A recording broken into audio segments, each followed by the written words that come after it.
Olá pessoal, tudo bem? Bem-vindos a mais um episódio aqui do F&I Cast. E hoje a gente trouxe aqui nada mais, nada menos do que Felipe Sali, Head de Operações de F&I do grupo Automob. É um grupo que está comprando todo mundo. Depois eu falo um pouquinho sobre essa compra aí. Felipe, prazer estar com você, meu amigo. Tudo bem? Prazer é meu, cara. Tudo bem, beleza. Obrigado pelo convite, pela recepção. É um prazer nosso ter você aqui na mesa. Tenho certeza que a gente vai ter um papo muito agradável, muito construtivo. Com certeza. Hoje. Você quer se apresentar? Falar um pouquinho de você aí? Vamos lá. Bom, já agradeci aqui o convite. Eu sou Felipe Sali, eu sou da Automob. A gente atua com F&I, né? Então eu atuo com F&I desde o ano de 2000, onde eu tenho o orgulho de dizer que eu comecei com consórcio, né? Legal. Consórcio que eu acho que talvez do F&I seja uma das maiores escolas, porque sem dúvida nenhuma é a maior escola de vendas, né? Afinal de contas, a princípio ninguém quer comprar um papel, né? Porque você paga, só que você não sai com nada, a não ser um contrato, um sonho e uma expectativa, né? E aí fui vindo nessa carreira, rapidamente acabei ficando com a responsabilidade de gerir equipes de vendas, né? A princípio como supervisor comercial, para fazer a galera vender mesmo e tudo mais. E depois vindo mais para a parte estratégica como gestor de operações, né? Então fiquei com consórcio. Bom, consórcio fez parte da minha vida inteira, né? Faz parte até hoje, porque hoje nós também temos consórcio. Os nossos F&Is vendem consórcio. Mas durante um bom tempo ele foi o protagonista da minha carreira, né? E já há alguns anos encarei também a parte do seguro, só que eu olhava para a área do seguro e eu falava assim, peraí, tem alguma coisa errada, o pessoal olha para seguro e só vê seguro de carro, né? E como eu sou um cara de consórcio, a gente tem que pensar fora da caixa, que senão você não vende consórcio, como é que a gente faz para fazer esse negócio também no seguro? E aí nós trouxemos uma série de outros produtos. Para você ter uma ideia, dentro do nosso negócio de concessionária, a gente vendia até seguro pet. Que bacana. Então o cara saía com o seguro alto, com o documento, com o financiamento, e de repente se ele ia com o cachorrinho para a concessionária, ele também saía com o seguro saúde do cachorro. E hoje tem muita gente que vai, né? Muita gente vai com pet para concessionária. Muita. A gente faz consultoria, eu estou em concessionária o tempo todo. É absurdo, tem um monte de gente que coloca na cadeira até na negociação. Tô negociando com o vendedor, o cachorrinho tá do lado, na cadeira. Sim. Né? Cresceu muito esse amor, assim, essa demonstração pelo pet. Com certeza. Eu acho que o número que você tinha também lá era representativo, né? Com certeza. É que aí quando você vai falar desse amor pet, a gente já vai vir para uma outra área que eu gosto, você sabe, a gente pode falar depois, mas que é justamente essa área das trocas objetais, né? Que assim, é algo que eu trago muito para o meu processo de F&I, né? Que é o trabalho psicológico que você faz, que é a interpretação psicológica do teu cliente, né? Que é você trabalhar o psíquico com ele, não só a venda seca, o que ele está dizendo que ele quer, né? Mas tudo bem, a gente entra nessa página daqui a pouco. Vamos entrar. E aí depois disso veio o F&I por completo. Engraçado que a última coisa que eu peguei na minha mão para trabalhar foi banco, foram as financeiras e tudo mais.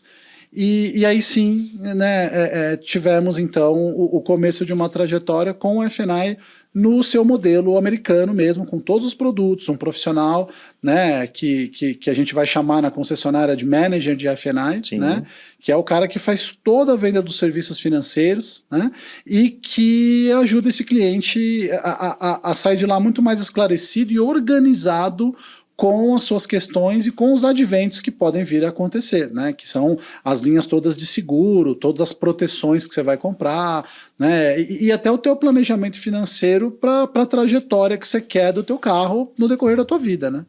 E consórcio, ele acabou entrando muito bem na operação de F&I, porque você pode comprar consórcio planejando essa troca do seu veículo. Olha que maravilhoso, né? Porque antes você tinha uma venda de consórcio onde era muito avulso. Os vendedores, eles não tinham muito foco na venda de como explicar, como vender, pegava só esse cliente que era um cliente recusado já do financiamento. E não, O cara que acabou de adquirir um carro novo, ele pode comprar o consórcio para filha, que vai fazer 18 anos, né? Um presente que ele vai dar de aniversário para a esposa, né? A programação do seu carro, tem um monte de coisa, tem um monte de lógica aí que faz com que a venda do consórcio ela tenha mais conteúdo e ela seja mais assertiva. Com certeza. Eu me lembro que quando nós implementamos para o operador de F&I, que é o que nós tínhamos na época, o consórcio, eles falaram assim, mas peraí, eles são produtos concorrentes. Eu falei, engano seu, não tem nada de concorrência aqui. Não, mas peraí, você está me dizendo que o cara pode sair com financiamento e com consórcio da concessionária? Mas claro que ele pode. Né? E aí a gente vai entrar naquela velha história do pensar com o bolso do cliente. Exato. Né? De novo, sem querer jogar para o lado lá da tal da psicanálise, mas a gente é tão controlador. Né? A nossa ferida narcísica é tão grande que eu quero controlar o teu bolso. Eu preciso mandar no que você tem. Não basta eu mandar no que é meu e te perguntar o que você tem. Eu tenho que mandar no que você tem e falar, não, meu cliente não pode pagar. Tá, mas como é que você sabe disso? Né? Você sabe tudo que ele tem, os bens, as rendas, tá? Não, é que eu estava vendo, estava conversando com ele. Tá, mas qual que é a preparação que você tem para entender, né, os gatilhos, se ele pode ou não pagar isso? E a gente teve que comprovar isso fazendo. E aí como é que eu fazia? Né? Eu falava, mas você faria uma coisa por mim? Aí eu jogava a minha liderança com eles na mesa. Foi arriscado, mas assim, você faria isso por mim? Não, faria. O que você quer? Eu quero que você ofereça o consórcio para 10 clientes que vão financiar com você. Daí se você conseguir vender, aí eu tô te provando que eu tô certo.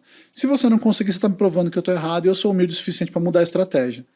Cara, olha que dificuldade, hein? Pois é. Porque se a pessoa não tem boa vontade, ela vai fazer de tudo para não vender, para provar que ela que tá certa. Sim, sim. Então, é um trabalho... Pois é. Só que você tem que fazer a coisa de uma maneira não impositiva. Sim. Né? De uma maneira a fazer aquela pessoa querer experimentar aquilo com você. Claro, remunerar bem, né? Ninguém trabalha sem a motivação da remuneração.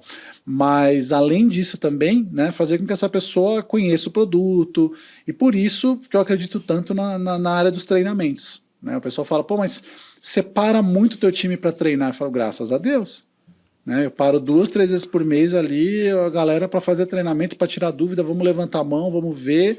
Né? Ali, eu, obviamente, estou conseguindo perceber se a pessoa está motivada, se ela não está, mas ela está aprendendo. Né? O que é muito importante, porque você não consegue vender algo que você não acredita. Né? Eu não acredito no tal do pente para careca, né? no vender areia no deserto. Eu acredito em vender aquilo que você conhece e que você comprou. Né? Eu lembro quando eu comecei a vender consórcio, eu lembro que eu tinha 2 carros que eram meus carros-chefes, né? Que era o consórcio do Clio, Renault Clio, e o consórcio da Renault Scenic. E eu não acreditava na Renault Scenic. Eu não achava que era um carro legal e tal, não gostava. Eu só vendia a cota de Clio. Aí liberaram a cota do Megane, que era ali, né? Sim. Cara, o que eu vendia de Megane, porque eu gostava. Eu achava que era um carro legal, preço justo, e eu estourava de vender cota de Megane. E aí eu comecei a entender isso, né? Isso lá com 16, 17 anos, né? Aí eu vendi, eu já tinha bigode, já tinha barba, me usava, né? Da aparência de mais velho, né? E aí eu ia vender e eu falava como se eu fosse o dono de um Megane. Aí todo mundo comprava. Né? Aí eu perguntava da Scenic, eu olhava a minha produção, tinha 10 cotas de Megane e uma de Scenic. Falar, cara, tem alguma coisa errada aqui. Sim. Que é que você acreditava, né? É impressionante como funciona isso. Sim. Né? E referente a treinamento, a gente sempre fala que Real Madrid e Barcelona tem os melhores jogadores do mundo. Claro, salvo alguns outros times que também agora, hoje tem. Mas esses caras treinam todos os dias. Será que esse treinamento fosse importante? Eles estariam treinando? Não. É aperfeiçoamento constante. Sempre. Ninguém sabe nada ou ninguém sabe tudo. Então é importante a gente ter esse equilíbrio, colocar essa turma aí, trocar experiências. A gente faz muita reunião do óbvio. É óbvio para um, mas para outro não é. Né? É uma troca de informação para nivelar conhecimento. Isso funciona muito. E você é um cara que faz muito treinamento. Eu acompanho você no LinkedIn e vejo que você está sempre treinando e postando ali, mostrando. Isso é inspirador. Eu vejo que tem muita gente até do mercado que está lá nos comentários falando sobre isso. E é muito legal. Sim, muito legal. Eu vou dar um passo para trás, porque o assunto já tá bom, senão eu não falo do patrocinador, não falo do último assunto, a gente tem aquele último assunto aqui, Tá que a gente já deixa ele aqui na mesa. Então eu vou falar um pouquinho sobre os nossos patrocinadores aqui, né? A gente vai falar um pouquinho sobre a F&I System, que é um sistema de gestão em F&I, um sistema completo para você que quer controlar a concessionária com envio de bancos, comissionamento, performance por vendedor, por loja. Esse sistema é completo para essa parte de gestão de F&I.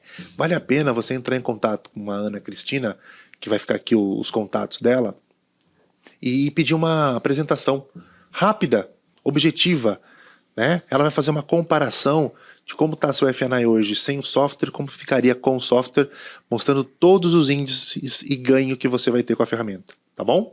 Vale a pena. Esse é o nosso primeiro patrocinador. O nosso segundo patrocinador, nós estamos trazendo aqui, e aí é um parceiro seu também na sua operação, que é a ABS2 Seguros, com uma arquitetura de produtos e serviços para a concessionária, né? Legal, a Felipe já está trabalhando firme e forte com ela na operação ali. A ABS2, ela não tem e não traz produto de prateleira. Tá? A gente vai entender a sua operação e vai personalizar o melhor produto do jeito que cabe ali.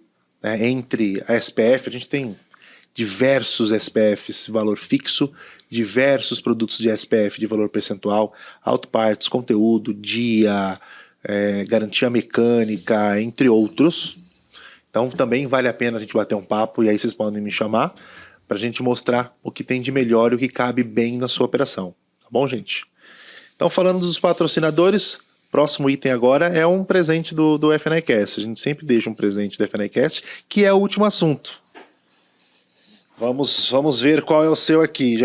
Aqui já saiu de tudo. Já saiu casamento em Fernando de Noronha, já saiu várias coisas. Vamos ver o que vai pintar hoje aí de último assunto. Já saiu diretor de F&I que tocou o pagode no casamento da filha. De tudo. Ah, meu Deus do céu. Esse é o último assunto, hein? Deixa aqui.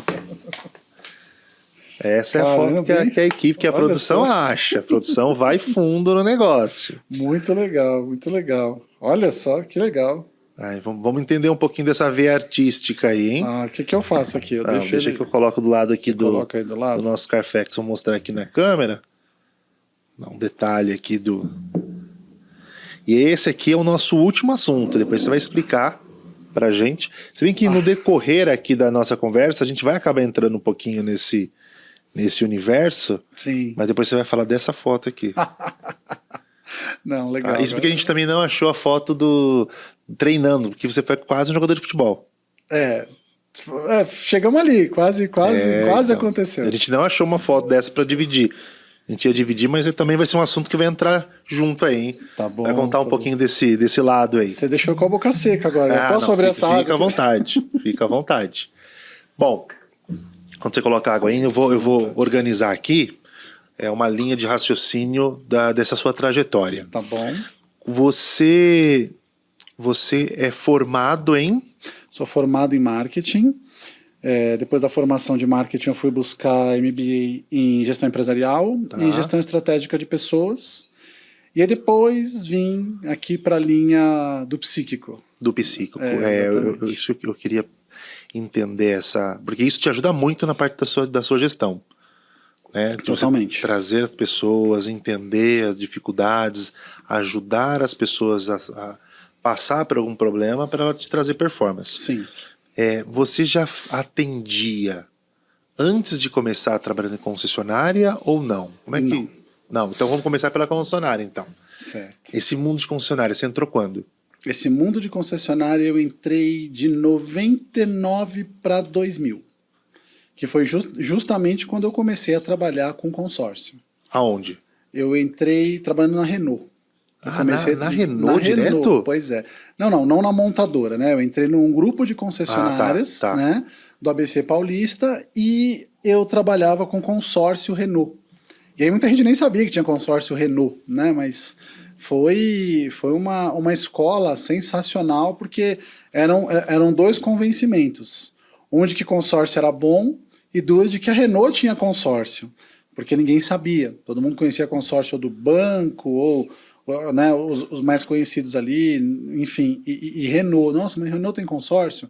Não, Renault tem consórcio, você tem que acreditar naquele produto porque é o que você tem, Sim, né, é teu ganha-pão, sim. né?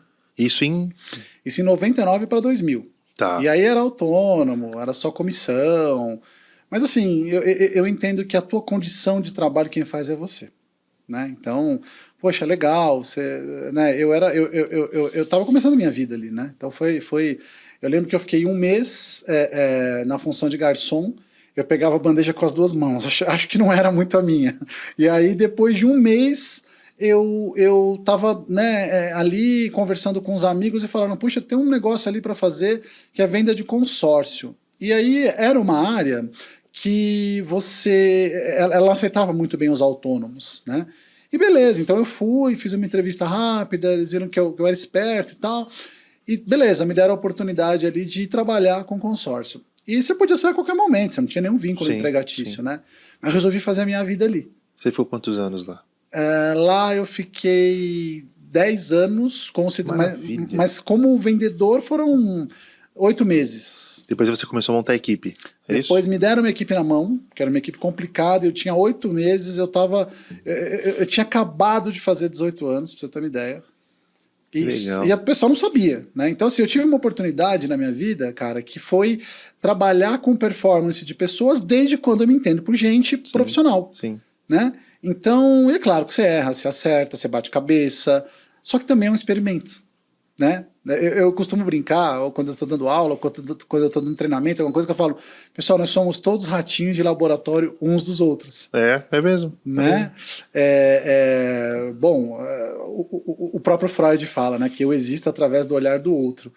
Então, quer dizer, não tem como, eu preciso do outro. Então, numa interação ou num problema, e eu tive a oportunidade de aprender isso desde cedo. Só que eu percebia um problema muito sério na liderança. Eu via líderes muito intuitivos e instintivos. E eu falei, não, tem que ter técnica para fazer esse negócio.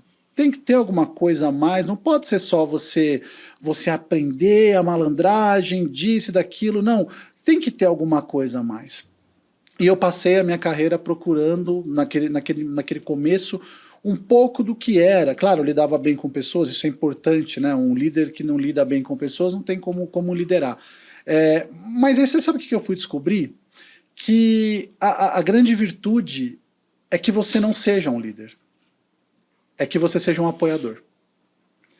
E isso fez com que eu começasse a olhar outras oportunidades. Como é que eu ia apoiar as pessoas? Como é que eu ia servi-las? Porque não estava lá para ser servido por elas, e sim para servi-las. Como é que eu ia fazer isso, né, de uma forma em que realmente fizesse sentido na vida delas? Sim. Porque isso era uma necessidade que eu tinha como pessoa. E eu comecei a perceber que elas vinham com muitas questões, elas vinham com muitas situações, tinha um dia que elas não estavam legais e tudo bem, porque você também não vai ficar perguntando tanto assim em algum momento, e aí você começa a perceber que elas precisam de uma ajuda diferente, que não é também você às vezes ouvir elas, não é só o acolhimento, às vezes nem é o acolhimento, mas às vezes é você fazer a leitura certa. Porque você fazendo a leitura certa, você consegue dar o feedback correto, ou o direcionamento, ou mesmo a ausência de um direcionamento, que também faz parte do jogo, a ausência de um feedback, que também faz parte do jogo. E aí, ainda assim, eu estava procurando o que fazer, mas eu sempre gostei muito da área da psicologia, da psicanálise, da antropologia, que são coisas que eu estudo, da área da hipnose. E até que um dia, o meu filho, Henrique, ele começou a chorar porque ele não queria mais ir para a escola. Não vou, não entro na escola, não entro na escola, não entro na escola. Eu falei, caramba, o que está acontecendo, né? Aí a minha ex-esposa falou assim, ô Fê, vamos levar ele numa psicóloga? Eu falei, claro, vamos, né? Precisa, vamos lá, tamo junto, né? Ok, aí encontramos uma psicanalista, a Fran, que eu costumo dizer que foi ela que abriu assim portas sensacionais na minha vida, inclusive também como carreira, né? E aí ele fez 4 sessões de terapia. Das 4 sessões, na quinta, a psicanalista, que na época era a Fran, ela me chamou a mãe e falou, parabéns, seu filho voltou para a escola com 4 sessões e está liberado. Falei, poxa, obrigado, não gastei nada de dinheiro. Ela falou, então, mas vocês não estão. Agora é com vocês. Caramba. O negócio. Pois é. E aí foi nisso que eu comecei a fazer análise pessoal, né? E me encantei pelo processo, porque esse processo me organizou como pessoa, me organizou como apoiador das pessoas que trabalhavam comigo também, porque eu levava muitas questões da empresa, eu sempre fui meio workaholic, então eu queria trabalhar, eu queria fazer, eu estava pensando. E em algum momento eu falei, mas agora eu estou em dívida com esse universo, agora eu estou em dívida com tudo isso e eu achei o que eu quero fazer. E aí eu fui estudar a tal da psicanálise. E nunca deixei o mundo corporativo, nunca deixei a parte de concessionárias, a minha vida foi em concessionárias, né? E foi justamente quando eu saio da Renault, né? Que foi em 2010, e eu venho para o grupo que na época era o grupo AB Motors. Tá. Que aí depois foi o grupo One, né? Que foi adquirido pela holding americana, e depois... Agora, recentemente adquirida, o Grupo AB, ele se solta de novo da Grupo One Automotive, e aí ele vem para a Simpar, né, fazendo parte da Automob, né, desse gigante nacional que é a Automob, que já é uma realidade. Mas aí em 2010 foi quando eu começo a minha vida como psicanalista, né? Como alguém que foi estudar e que foi entender e que foi aplicar na performance de pessoas o processo, né, de entendimento do ser humano a partir das premissas, né, a partir da filosofia da psicanálise, através da filosofia de Freud, de Jung, de Lacan e de tantos outros aí. Sempre focado a performance de pessoas. Sempre focado a performance de pessoas. Então hoje você trabalha na performance, tanto no universo corporativo, se é que eu posso dividir assim, no universo corporativo, quanto nas suas consultas, sim, seus atendimentos. Na verdade, veja, nos atendimentos psicanalíticos que eu faço hoje, né, que é algo que eu também faço, além de atuar com performance de pessoas, a gente atua com análise pessoal, né, com a organização dos pensamentos, né, para aliviar dores, tensões, processos psíquicos, né, e com performance de pessoas, obviamente, no dia a dia, dentro do processo do mundo corporativo, né. E hoje também dou aulas de psicanálise, então por isso que eu te falei que foi um universo que se abriu, né, e que me mostrou, e mostrou para muita gente, porque hoje quando eu vou dar aula eu falo para os meus alunos, né, olha pessoal, nós temos aqui uma professora que é neurocientista, um professor que é psicólogo, um professor que é teólogo, e eu sou o professor que é do business. Então vocês vão entrar no setting analítico para tratar as dores de uma pessoa, uma neurose, um processo, né, de depressão, de ansiedade, mas também vocês vão poder olhar isso como profissão, né, porque é uma área que tem um pouco de dificuldade de se entender enquanto profissão. Fica parecendo que é só ajuda, mas também é uma profissão. Sim, né? Sim. Também é um business, também é um negócio. Sem dúvida. Né? E cara, eu vou te dizer que assim, foi talvez o grande advento da minha vida profissional, foi juntar, né, todo o processo de performance que eu sempre gostei com essa parte técnica, né, de conhecimento do psíquico, de você poder fazer a leitura de uma pessoa através do não dito, né, através da associação de palavras, através do que o teu inconsciente está falando. E funciona, e é muito legal. E você no dia a dia, você acaba usando isso também, porque não dá para tirar. E aí você tá falando com alguém em alguma reunião, você tá olhando, gesto, fala. Total, não tem como. Hoje de manhã começou a me mandar uma mensagem um colaborador. E aí eu liguei para ele tava digitando. Eu falei assim, cara, você tá ansioso, fala. Já fala de uma vez, o que você quer? Aí despejou ali 2 ou 3 insatisfações, porque tal pessoa tá me cobrando, e eu sei fazer meu trabalho e tal, não sei o que.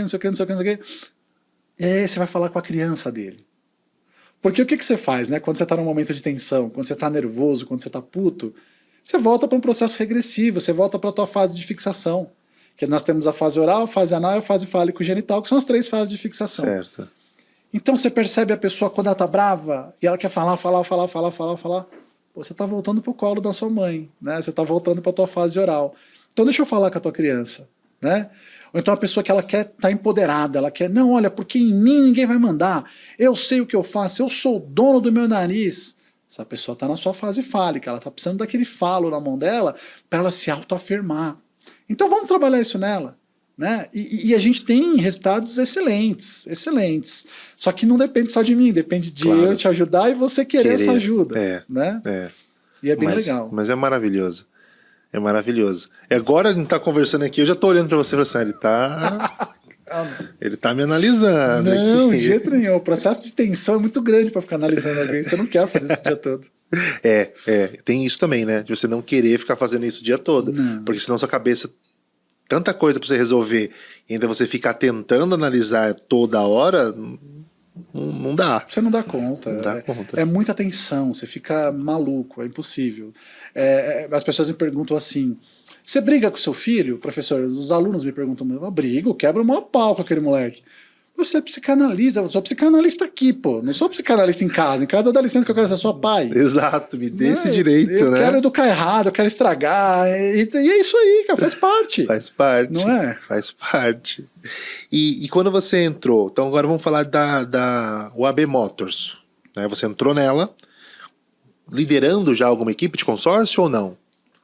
Eu entrei em 2010. Eu me lembro que eu tinha me acidentado de moto, e aí eu entrei todo machucado, já as pessoas me viam mancando, eu tava de muleta, e era um sapato, e outro era uma sandália, pior coisa do mundo, né? E o cara do consórcio, que era um produto que ninguém queria. Né? Então você já Olha a visão do consórcio aí, né, no começo, o pessoal tudo machucado. Pois é.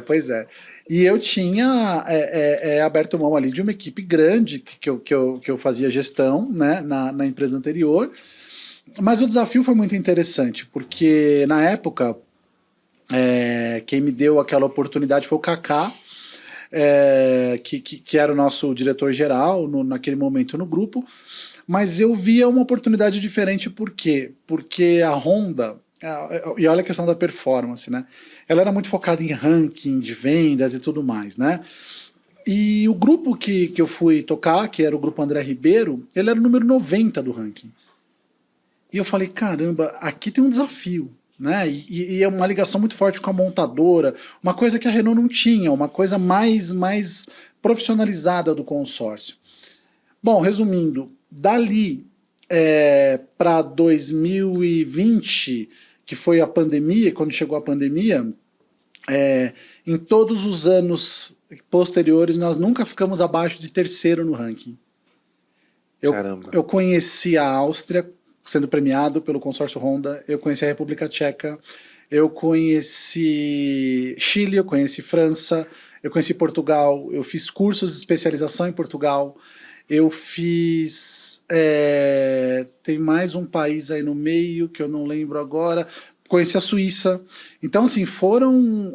tudo como premiação. Eu brincava, né? Tem um vídeo que o pessoal faz de uma dessas premiações que eu tô saindo do Hilton, em Lisboa. Nossa, e o pessoal, eu falei assim, eu fiquei rico, imagina, nunca eu ia me hospedar no Hilton. Mas assim, a premiação era lá, né? E foi muito legal. Então, assim, eu tenho uns orgulhos em relação a isso, né? Tive muita coisa para trás também, claro que sim, mas na Honda foi emblemático, porque a gente saiu de um lugar que era muito complicado, e a Honda sempre foi uma montadora que olhou muito para o consórcio para elevar como referência. Né? Então começamos com um time pequeno, fomos aumentando até o momento em que estávamos sempre no topo do ranking. Então foi assim uma escola, e dentro disso veio o seguro, dentro disso veio o financiamento, mas o consórcio nunca saiu. Sim. Né? E hoje continua.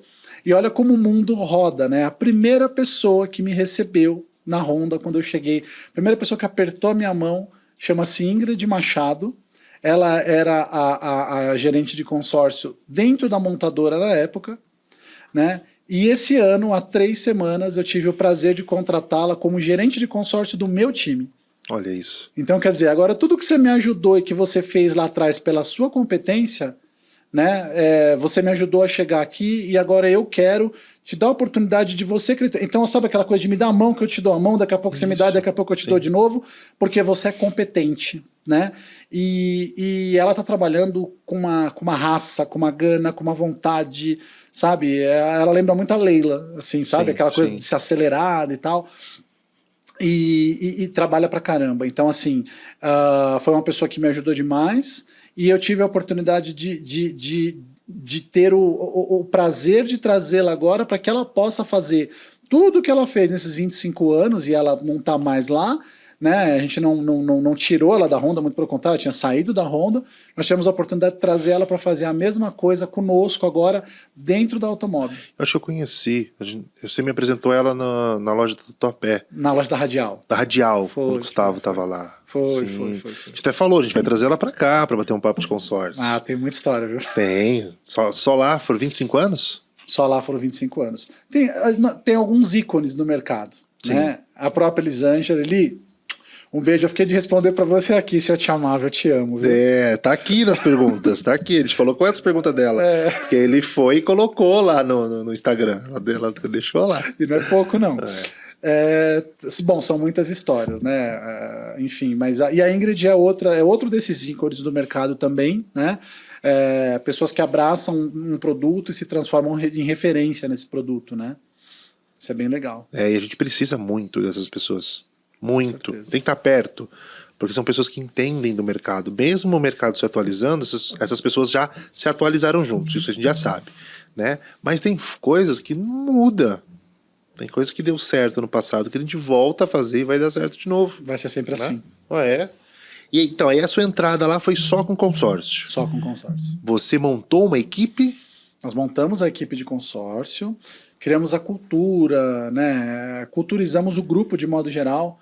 Né? Então todo mundo podia indicar consórcio, todo mundo podia começar a venda de um consórcio. É claro que era só o profissional de consórcio que ia finalizar aquela venda, mas todo mundo podia começar aquele negócio. E deu super certo, né? Criou-se uma cultura, nós criamos, claro, processos inimagináveis, né? Então, por exemplo, as piores performances do mês passavam o começo do mês um dia inteirinho fazendo treinamento de consórcio. Então, assim, você não imaginaria que um vendedor de showroom, né, pudesse ser tirado da loja por causa do consórcio para passar um dia treinando. Sim. E esse cara não queria mais ir lá, porque ele queria começar o mês dele vendendo. Então ele pegava aquele treinamento e ele fazia com gosto. Por quê? Porque ele não queria mais. Então ele fazia com gosto ou na força do ódio. Mas para dar certo. Para dar certo. Né? Então você está me dizendo que os vendedores de showroom, eles vendiam também o consórcio. Eles indicavam. Eles faziam a indicação. Indicação. Tá bom. Tá. Então esse cara que ia para o treinamento é o cara que não fazia indicação, não ajudava. Isso. Ele indicava menos, ele ajudava menos, e aí, cara, você precisa entender o processo. É isso. Precisa entender o processo. Não, mas é porque eu não tive oportunidade. Não, peraí, a oportunidade você cria. Se você falar que você não tem conhecimento, tudo bem. Agora, a oportunidade a gente cria.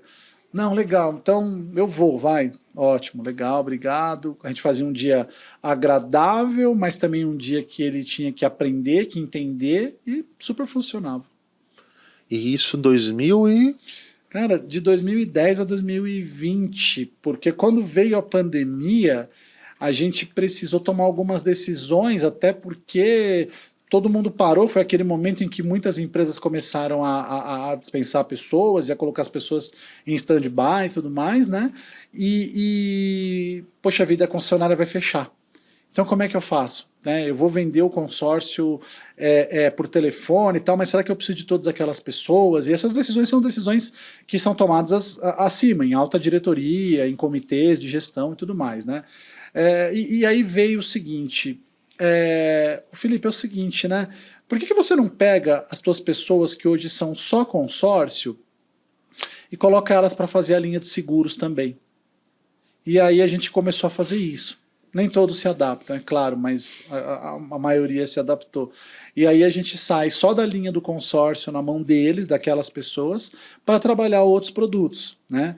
E aí a gente consegue arriscar um pouco mais, como a gente já vinha tentando fazer, e colocar vários produtos na mão de todo mundo, de todo o time de F&I, né? Porque a própria pandemia, né, ela traz, não vamos falar em nada de positivo disso, né? Mas ela traz esse advento da necessidade de reinvenção. Todo mundo teve que se reinventar na pandemia. Sim. Né? Não teve ninguém que... não, eu continuei do mesmo jeito fazendo a mesma coisa. Não dá, não tinha como, você não ia fazer. A área de automotiva mudou consideravelmente, né? Os carros, as margens, o jeito como você vendia carro, que já era igual a 50, 60 anos, você teve que mudar um pouco. E aí a gente também teve que se readequar em F&I. Né? Então trazer mais produtos, trazer pessoas com perfis diferentes. Tanto que hoje eu costumo chamar o meu time, né, o time do qual eu faço parte, de vendedores de F&I, que é o que nós somos. Totalmente comercial. Totalmente comercial. Totalmente comercial. O cara da planilha, é importante você ter um analista, uma pessoa que te dá dados, né, business intelligence, perfeito. Só que você precisa ter o cara comercial na ponta. Esse cara que vende. Né? Não é mais o cara do processo, é o cara da venda. Não. E aqui a gente está todos os episódios mostrando isso. Que o F&I, que é o administrativo passador de ficha, isso ficou mais muito tempo no passado. Antes da pandemia, já existia a necessidade de ser alguém comercial, que atendia a segunda venda. Né? Primeira venda, a venda do veículo. Está ali na mão do vendedor. Segunda venda é um momento novo, venda do F&I. Então é um cara que tem que estar comercial. Sempre foi mais fácil a gente pegar um profissional que era comercial e explicar a parte administrativa dele, que ele deveria fazer, que é essas planilhas, essa análise, do que pegar alguém 100% administrativo e tentar transformar. Não eram todos que queriam essa transformação. É uma pergunta que a gente sempre faz. A gente vai para algumas concessionárias fazer a consultoria e no meio da entrevista que a gente faz com os profissionais, a gente pergunta para eles: você se vê mais administrativo ou mais comercial? Normalmente quem fala sou muito mais administrativo, quando você mostra o plano para ele, agora é essa estratégia, vamos seguir? Ele fala, não vamos. Você deve encontrar muito isso, né? Sim. Porque hoje você está montando um exército de F&Is. Então você faz muita entrevista, tem muita gente que quando olha fala, não é isso que eu quero. E você assumiu esse departamento em 2020? Ou um pouco antes, o departamento de F&I como um todo? Foi em 2020. 2020. Então até 2020 você veio com toda a equipe de consórcio e só viajando o mundo, ganhando premiação. É isso. Muito trabalho. Agora não consegue mais nem para Piracicaba, mas agora de tempo também não tem. Imagina. Agora. Não tem mais nada, cara. Mas porque isso também foi outra coisa, né? Mas sim, até 2020 a gente veio com o consórcio. E claro, a gente já vinha, né, não só com consórcio, mas com parte de treinamento, né, com parte de olhar para o todo, né, porque éramos uma equipe, então eu tinha os meus pares que cuidavam de financiamento, de seguro, tudo mais, e a gente trabalhava junto. Então, toda a parte de vendas da equipe, né, de modo geral, ficava sempre debaixo de ideias, de dicas que a gente dava ali. Então a gente participava de tudo. Mas a minha responsabilidade era o consórcio. Tá. Era do que eu era cobrado no final do mês. Certo. Então você, até 2020, ainda apoiava. Sim, apoiava. E aí, 2020, você tem essa equipe da F&I como um todo. Sim. Você toma conta dessa parte da venda. Sim, de todos os produtos de F&I. Mas assim, eu evito muito pensar que eu cuido da equipe de vendas de F&I. Eu acho que a gente serve pessoas, né? Porque eu tenho o meu time de back-office, eu tenho meu time de inteligência, sim, né? Eu tenho gestores, e esses sim são os camisas 10, sim. Né? São as pessoas que estão no dia a dia ali, cuidando dos times. Hoje mesmo de manhã eu tive uma reunião com eles e eu falei, pessoal, aqui eu só vou sugerir, quem vai tomar as decisões são vocês. E é assim mesmo que funciona, não estou aqui fazendo média não, e a gente tem, você conhece algumas pessoas do time, né? Eu gosto muito do gestor operacional, aquele gestor que sabe que, peraí, você não sabe fazer? Vem cá, vou te ajudar, vamos lá, vamos sentar junto, eu vou fazer com você. Né? Eu não gosto daquele gestor que eu vou te dar o caminho das pedras, ó, você pega aqui, você segue aqui, lá você vai virar ali, você vai, tá bom, você quer me ensinar a pescar, mas me mostra um pouquinho que você sabe pescar também. Sim, né? De repente tem alguma coisa aí que eu preciso, né? Esse gatilho que eu vou precisar ver você fazendo para começar a fazer. E você sabe de uma coisa? Aí eu vou começar a misturar um pouco os assuntos, tá? Na psicanálise nós temos um texto de Freud que é o Totem e Tabu. né? O Totem Tabu, ele basicamente vai falar do processo totêmico, de como eu passo a seguir, né, durante toda a minha vida, tentando agradar a um determinado totem que é inconsciente, que eu não sei nem quem é. Só que inconscientemente eu projeto esse meu totem, que pode ser um pai, uma mãe, um tio, qualquer pessoa, nas pessoas do meu dia a dia.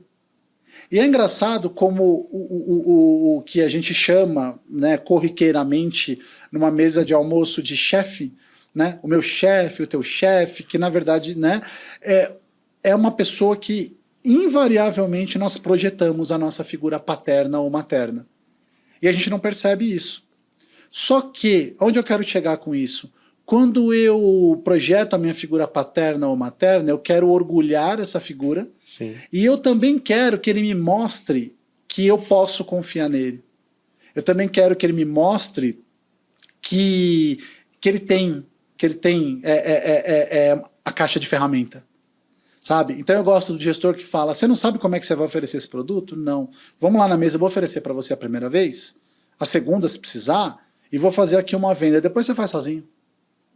Porque aí acabou, né? Sim, sim. Se eu fiz e você vai fazer agora, qual a argumentação que você tem para me dizer? Ah, mas não dá. Não dá. Não, mas eu fiz aqui com você há 10 minutos. Sim. Né? Como é que você não consegue fazer? Então, você mata um pouco esse processo usando essa representação. Né? E como falar com essa pessoa também, né? Porque tem aquele cara que ele fala, não consigo, mas ele se infantiliza para você. Ele fala assim, ai não, esse não dá, não consigo fazer esse negócio acontecer. Ou seja, é a criança dele que está falando com você, né? Então o que ele quer? Ele quer o colo dessa mãe, ou ele quer a castração desse pai. De falar, não, peraí, você consegue sim, você é capaz, eu acredito em você. Se tem uma pessoa que não vai desistir de você aqui, sou eu. Mas nós estamos no princípio da realidade. Então eu quero que você me prove que você é capaz. Porque senão fica só eu acreditando em você e você não me entregando nada de volta. Eu acredito em você, mas eu preciso que você me devolva alguma coisa. Vamos lá, vamos tentar? Eu vou com você. Você não está sozinho nessa. Acabou, o cara não tem mais o que dizer, ele vai fazer. E faz. Né? Você conhece um pouco dos nossos números? Sim. Eles fazem acontecer. Fazem. Mas é muito legal ver você falando disso. Eu sou uma pessoa que amo essa parte de gestão, tomo muito cuidado com a minha equipe, tento estar próximo o tempo todo. E aí quando você vai falando esse tipo, cada frase sua, eu vou pensando em acertos e erros, porque tem os erros também, né? Você fala, poxa, falando assim, acho que eu tenho que dar mais atenção para determinada pessoa. Ó, isso aí é fantástico. É bem legal. A gente podia fazer um trabalho depois de um dia só focado nisso. Legal, claro. Não é? Você gosta, eu acho legal. E algo maior até. Eu penso que é algo maior. Né? Fazer alguns vídeos para disponibilizar mesmo isso no YouTube. Você fala bem disso porque você está apaixonado por essa área. A psicanálise é um ato de amor, né, cara? Então. Não dá para não... Né? Sábado a gente fazia uma palestra, reuniu os professores da escola e juntaram ali muitos alunos, e o tema era por que psicanálise, né? E aí a gente passou por uma série de assuntos assim, da história da humanidade, né, não sei o quê. E o legal é isso, né? A pessoa falou, nossa, vocês falam com uma empolgação tão grande. Mas eu falo porque eu amo isso. A psicanálise é um ato de amor. Né? Porque depois que você, eu costumo dizer isso nas minhas aulas, depois que você se forma psicanalista, ou depois que você entra numa sala de psicanálise, você perde um direito, que você nunca mais vai ter. A pessoa fala, como assim? Eu nem comecei, você já está me tirando meus direitos. Eu falo, você perdeu o direito de julgar. Que agora você já conhece os movimentos psíquicos. Então você não pode mais julgar. Né? E a grande verdade é que ninguém quer ser liderado por ninguém. As pessoas querem admirar. Nós demandamos admirar. Então, se você me mostra que naquele traçado que você sabe, do qual você é responsável por mim, você conhece e você sabe fazer, então eu vou me apoiar em você. E não precisa dar um esporro, uma ordem. Você conversa com o meu time e você não sabe quem é quem, porque eu não existe. Eu nunca, eu posso dizer isso, o podcast está aqui, vai ficar gravado. Eu nunca precisei dar um esporro em ninguém. Por quê? Porque você pode fazer a coisa. Ah, mas aí você não é acelerado, aí você não botou o pau na mesa. Muito pelo contrário, as pessoas não querem isso. As pessoas querem que você ative elas, mas da maneira correta. Então eu não quero que você seja meu chefe, eu quero te admirar. Aí eu vou te seguir. Aí eu vou fazer aquilo que você quer, ou então aí eu vou debater com você, eu não concordo, Dani, eu acho que esse caminho é melhor. E outra, eu quero me sentir parte. Né? Se você pega a história da humanidade como um todo, nós estamos sempre procurando fazer parte. Sim. De uma tribo, de um time, de um grupo familiar, de um grupo de amigos, né? Não é assunto para agora, mas, de novo, a gente existe através do olhar do outro. Então, eu sozinho no mundo, eu, inclusive, nem existo. Né? Exato. Então, o que eu quero? Eu quero admirar. Eu quero poder falar para as pessoas, sabe? Eu construí isso e aquela coisa, porque a gente quer falar. E se eu tiver só um cara que só me bate, que só me dá porrada, que só... Aí não é, né? Aí não funciona. Não. Aí você deixa... Porque as melhores equipes trabalham para as pessoas. Então eu vou trabalhar para determinada pessoa. Quando isso aí do bater acontece muito, se perde. Porque aí você começa a focar só num CNPJ, e a troca de CNPJ para CNPJ, ela é fácil de acontecer. Sim. Né? O turnover aumenta por conta disso. Sim. Um dos itens que eu acredito que mais aconteça de troca de bons funcionários é quando ele está focado num CNPJ só. Se ele estiver conectado a pessoas, entendendo o projeto, acreditando que aquilo vai dar certo, todo mundo vai crescer junto, né? Porque, igual você comentou no começo da nossa conversa, as premiações têm que ser boas, né? Então, assim, se ele acreditou no projeto já, naqueles valores, ele está entendendo que ele pode também ter um ganho, ser bem remunerado, e ainda, como você diz, admirar as pessoas e trabalhar com elas, ele vai construir junto. Voltando aqui um pouquinho sobre o assunto de formação de equipe, hoje você está com uma equipe de F&I de vendas, eu acho que uma das maiores do Brasil. Sua equipe de ponta que atende o cliente hoje, são de mais ou menos quantas pessoas? Nós temos, em média, 50 pessoas. Hoje, 50 pessoas. Sim. Nós temos 39 F&Is híbridos, que vendem todos os produtos. Temos no Maranhão um time de consórcios exclusivos, né, exclusivo, consultores especializados em consórcio que atendem o cliente final, né? E temos também os nossos especialistas de consórcio de São Paulo que ativam as concessionárias, né? Então, como se fossem representantes de consórcio, todos contratados, né? Então, esse time é composto por mais ou menos 50 pessoas, né? E aí temos os gestores dessas equipes, né? Que são os grandes motores dessa galera, né? São os grandes protagonistas desse projeto, né? E aí temos o nosso time também que segura a onda ali atrás, que são o nosso back-office, nosso time administrativo, né? Nossa pessoa de marketing, nossas pessoas de inteligência. Que estão ativos na operação. O tempo todo. E para algumas pessoas que não sabem, então eu vou falar um pouquinho do que o que está embaixo do guarda-chuva da Simpar ali, né? Simpar, Automob, e você me corrige aí no que eu errar. Então a gente está falando do grupo UAB, JSL, né, que é original, ponto.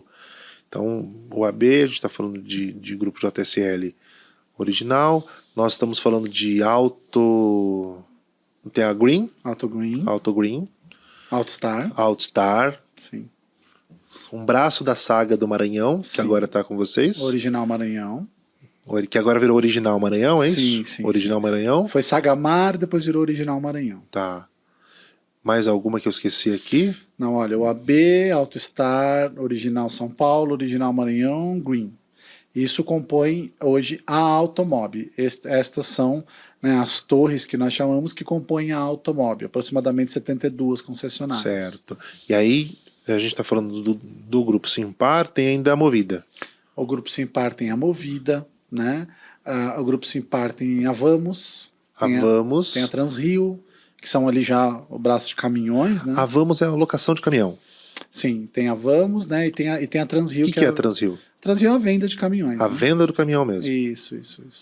Então nós temos aí as duas, né? E o Grupo Simpar tem tantas outras empresas, né? Que não só relacionadas à área automotiva, né? Sim, e não só no Brasil, né? Fora também. Sim, agora a Movida já colocou o pé também, né? A JSL. É um aprendizado constante, né? Eles costumam dizer que tem o jeitão Simpar, né? Que é um jeito simples, objetivo, onde você tem um problema, você pega o telefone, você liga para a pessoa, você resolve. Né? Eu brinco, eu falo que o dono de tudo isso daí, o dono de tudo isso daí, ele gostava muito de banco imobiliário. Muito de banco imobiliário. Saía comprando tudo quando era pequeno. Cresceu, falava, vou fazer dessa minha vida um banco imobiliário. E saiu, ó. Comprando tudo. É uma boa teoria. E não vai parar por aí, né? Eu tenho até perguntas aqui que foram feitas. Tem essas perguntas assim: quem quis vão comprar mais? Ah, meu Deus. Tem um monte de coisa, um monte de pergunta. Olha. Chegou aqui, eu vou até pedir pro Guilherme trazer. A gente tem uma FNAI que falou até que a gente comentou que era você que estava aqui, lá do Grupo Caoa. O Gui vai trazer aqui pra gente. É a Rafaela, ela mexe com chocolate também. Na vida dela, ela é o FNAI da vida dela, né? Porque como FNAI, ela faz um excelente trabalho no Grupo Caoa. E na vida dela, ela tá trabalhando com chocolate. Aí ela fala, no próximo eu vou mandar lá para vocês. Tá pago aqui o que ela prometeu. E eu vou colocar depois o Instagram e o telefone dela aqui, porque ela faz isso aqui, faz um sucesso na Caoa. Eu falo para ela que daqui a pouco ela vai ter que sair de lá, porque para atender aquele prédio inteiro. Então, ó, sinta-se presenteada. É a primeira vez que alguém tem esses presentes aqui. Ela já tá aí, ó. De repente ela tá querendo abrir uma filial lá no... Rafa, obrigado, viu? Obrigado Rafa, mesmo. Tá pago, tá informado aqui, tá? Muito obrigado, meu anjo. Isso aqui melhora a conversa, né? Melhora chocolate, né? Agora eu vou ter que... depois eu vou receber de reclamação, Guilherme, dos outros que não ganharam nada. Ó, isso aqui não foi o Guilherme que trouxe, tá? Só lembrando, foi um presente da Rafa aqui pro episódio. Vamos lá. Vamos voltar. Fica à vontade aqui, ó. Pode ir. O presente é seu. Muito bom. Vamos falar um pouquinho de futebol? Parece que você foi jogador de futebol. Então, não cheguei a ser jogador de futebol, né? É uma das minhas frustrações, né? Eu costumo brincar, né, com as pessoas. Eu falo assim, pô, eu tenho um monte de frustrações, né? Como todo mundo, né? Um monte de culpas, aquela coisa toda que a gente gosta de ter, né? Que a gente não larga de jeito nenhum. E o futebol, ele foi o seguinte, né? Eu jogava na rua, né? Com os meus amigos e tal. Foi uma coisa que eu nunca parei de fazer. Eu sempre gostei muito dessa resenha, dessa coisa de estar com as pessoas, de conversar, de jogar bola, de repente fazer uma roda de samba, uma música, um negócio todo. Então eu nunca parei de fazer isso. Então eu jogava bola e tal, só que o futebol eu comecei a ir para as peneiras e tudo mais. Certo. Belo dia eu comecei a jogar no Santo André. Vamos jogar bola, vamos lá e tal.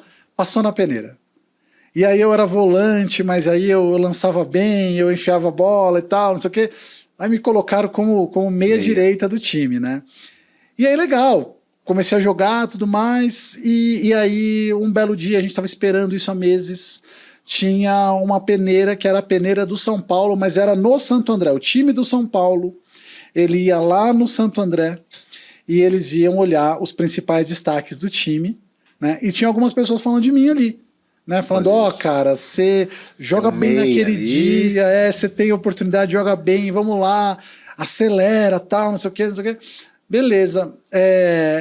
Aí eu falei, ótimo, comprei ali, chuteira nova, eu queria jogar e tal, né? Já tava me virando, estava trabalhando. Sim. E tal, né? E aí o que aconteceu comigo, né? Aí no final de semana, eu tô lá em casa, aí a turma bate lá, tac, tac, tac. Ô, Fê, vamos jogar bola na rua? Vamos jogar bola na rua. Não vai acontecer nada. O que vai acontecer? O que vai acontecer? Não vai acontecer nada. Olha isso. É óbvio que não vai acontecer nada. Esse jogo contra o São Paulo era quando? Era na segunda. Era na segunda. Era na segunda. Aí no final de semana bateram lá pra te chamar. Sábado de manhã. Tá. Tô até já imaginando. Cara, Mas foi o tempo, assim, foi a primeira bola, a bola veio, eu matei a bola e um amigão meu, mas ele veio por trás, na hora que eu pisei, firmei o pé no chão, eu fui levantar o pé dele não deixou meu tornozelo subir. Nossa. Cara, mas foi uma dor, e aí você fala, não, peraí, isso aqui foi só agora, eu vou jogar bola segunda-feira, cara, não dá. Inchou. Eu não conseguia botar o pé no chão. E domingo eu não conseguia botar o pé no chão. Aí você faz tudo, né? Você põe vinagre, você põe... tudo que te falam, você põe, né? Resumindo, cara, segunda-feira eu fui pro jogo, não falei nada pra ninguém. Mas nada. Coloquei a chuteira, amarrei firme, enchi de faixa, passei gelol, passei tudo que eu podia passar. Passei arnica, que minha avó me deu pra passar. Meu filho, vai lá que vai dar tudo certo, tal, não sei o quê. Entramos no jogo. Cara, mas foi a primeira bola que eu dominei no peito, matei no chão e fui lançar. Na hora que eu fui lançar, eu já lancei sem força. Já não deu. O lançamento era de um lado da defesa, que eu tava marcando o lateral, pro outro lado, que o meu lateral tava passando em profundidade. Eu fui fazer esse lançamento, falei, agora eu vou me consagrar aqui, né? Sim. Pô, matei a bola no peito, né? Tirei o cara no corpo, passei, que eu era fortinho. Passei do cara, agora eu vou fazer o lançamento. Quando eu fiz o lançamento, o pé ficou. Aí o Ulisses, que era o treinador na época, de lá de fora, o que aconteceu? Falou pra mim, né? Aí eu falei assim pra ele, não vai dar. Ali, eu já saí mancando. Mas era um misto de mancando e chorando e mancando. Claro. Ali fui substituído, e aí foram 2 esporros, né? Porque foi o esporro do técnico que você deveria ter me falado. Sim. Né? Você não me falou nada, você foi pro jogo e não falou nada, né? E dos jogadores que estavam ali, porque a gente perdeu aquela bola, foi escanteio pros caras, não tomamos gol, mas assim, o pessoal poderia ter tomado. E dali pra frente eu demorei pra me recuperar. Só que aí você tem que fazer uma escolha na tua vida, né? Porque você já estava ali com 17 anos, né? Você tinha que trabalhar ou vai jogar bola, o que você vai fazer? A família, né? Minha família é uma família muito simples, né? Então não tinha como eu viver de futebol. Se recupera, vai para a próxima peneira, daqui a pouco dá tudo certo. Não teve jeito. Aí foi um sonho que ficou para trás. Caramba. Mas até hoje eu boto uma bolinha, né? Hoje já brincam que, assim, eu só jogo com a bola no pé, né? Porque o cara passa, eu só olho, você não marca mais, que você não tem mais... Né? Enfim. E são as decisões, né? Foi uma decisão de um final de semana, de jogar naquele sábado, sendo que tinha um jogo importante na segunda. Sim. Não tinha jeito, né? Mas não era pra ser. Não, isso é como essa coisa de sagitariano. Tá? Essa coisa de sagitariano. A gente não deixa uma festa pra trás. Não é? A gente não deixa, cara. A gente Pintou. não deixa uma festa. Não, pintou, você tá lá. Né? Mas foi a única vez, assim, que alguma coisa deu errado nesse sentido, porque eu sempre... É de mim isso, sabe? Eu vou fazer as coisas, né? Eu não sou de deixar de fazer, eu não sou de ficar parado, eu não sou de ficar resguardado. Não, as minhas responsabilidades estão sempre feitas, eu gosto disso, né? Como um bom controlador, né? Mas eu não deixo de fazer as coisas porque a gente não sabe o dia de amanhã. Legal. Né? A pandemia para mim foi um momento assim que eu perdi muito, assim como muitas pessoas. E se eu já era assim depois da pandemia, acho que eu não vou dizer pior, fiquei melhor. Né? A vida é hoje, você não sabe amanhã como é que é. Né? Mas essa é uma crença minha, não é uma coisa minha. Então a vida é hoje. Então hoje eu faço aquilo que eu puder, eu vou curtir o que eu puder, com responsabilidade, sabendo que eu tenho a responsabilidade com um monte de pessoas, com um monte de processos, né? Mas eu gosto de não me privar das coisas. E me fala uma coisa. A gente estava falando da pandemia, estava até pensando no para você foi uma mudança também, né? Profissional a pandemia. Pós-pandemia, muita coisa mudou para você. Porque você assumiu o departamento de F&I, você agora teve uma equipe maior, tá fazendo contratações.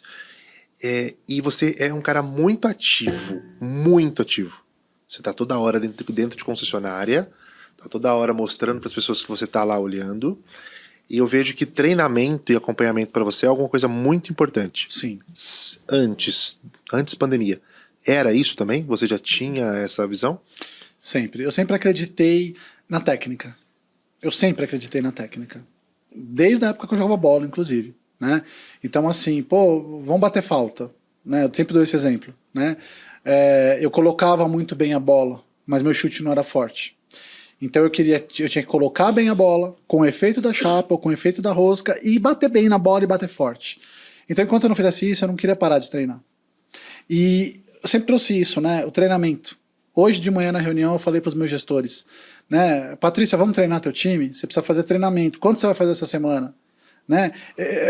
Eu acho que venda é uma coisa que você não cobra. Você cobra capacitação e postura. Sim. O cara que tem postura de vendedor, no sentido de ser um cara comprometido, engajado e conhecedor, ele vai trazer o resultado.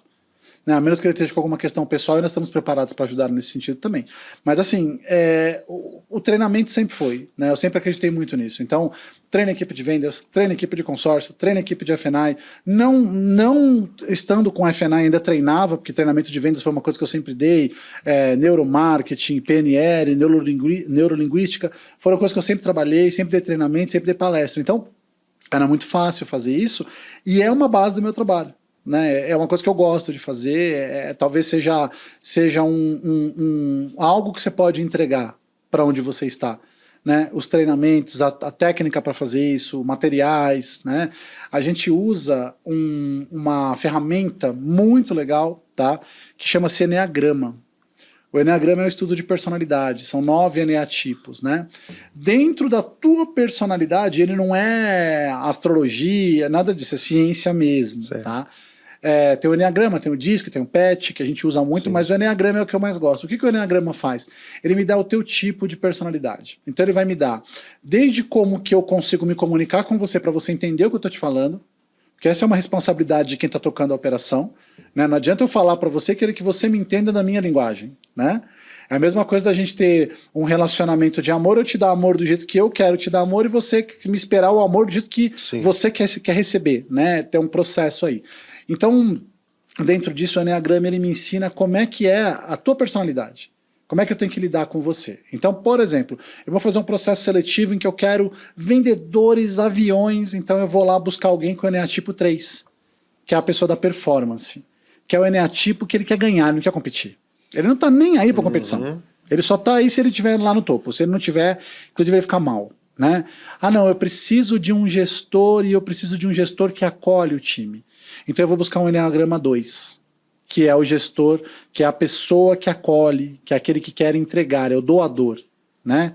Ah, eu estou numa equipe muito acelerada, uma equipe que precisa de tranquilidade, eu vou buscar um cara do 9, que é a paz, né? E funciona super, cara. E dentro disso, eu preparo os materiais, né?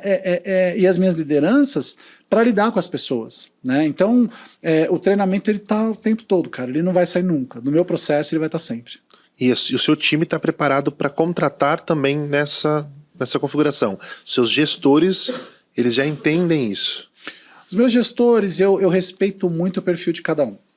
Então vamos lá, eu acho muito legal falar disso, porque eles são a grande estrela, né? Eles formam as pontas dessa estrela, né? Então, por exemplo, tem o Edno, né? O Edno é um cara conhecedor de mercado demais, estrategista puro, então ele tem um perfil de estratégia, ele tem um perfil de ser um cara que olha lá na frente, ele está quilômetros na frente enxergando o que está acontecendo, e aí você tem que dar essa abertura para o cara falar, né? Sim. Então quando ele quer construir, ele é o chefe, não sou eu que sou. Ele é o líder, não sou eu que sou. Ele é o gestor, não sou eu que sou. Ele é a liderança. Então, Edno, me ensina. E é legal o cara saber que ele tem essa abertura, né? Aí nós temos a Lu, que é talvez a nossa gestora com a melhor comunicação. A comunicação dela é fluida, ela tem uma comunicação tranquila, leve, ela não tem embate com ninguém, as pessoas gostam dela, né? Então é legal ter ela como aquela pessoa que em algum momento você vai precisar dizer alguma coisa e ela sabe exatamente como falar no momento em que ela fala. A sensibilidade dela é muito grande. Tem a Sheila, que a Sheila vamos de novo parafrasear o futebol aqui. A Sheila é aquele volante camisa 8, o mineiro, sabe? Sim. Ela vai para todo lugar, ela tá de um lado, ela tá do outro lado, ela tá acelerando, ela tá... Né? Então, e ela tem uma capacidade de reinvenção muito grande. Então você vai respeitando cada um. O Gustavo, né? Eu precisava de um gestor operacional. né? Eu precisava de um cara que soubesse meter a mão na massa e falasse pro cara, vem cá, vamos fazer junto, você não sabe, eu vou te ajudar, vamos fazer... Então, o Gustavo, né? E assim, consequentemente, aí tem a Patrícia que está lá no Maranhão também, né? Que é extremamente processual e é legal porque você tem que ter uma pessoa que bota essa bola no chão para você, né? Precisa ajustar esse parafuso, aquele. Agora tem a Ingrid, né?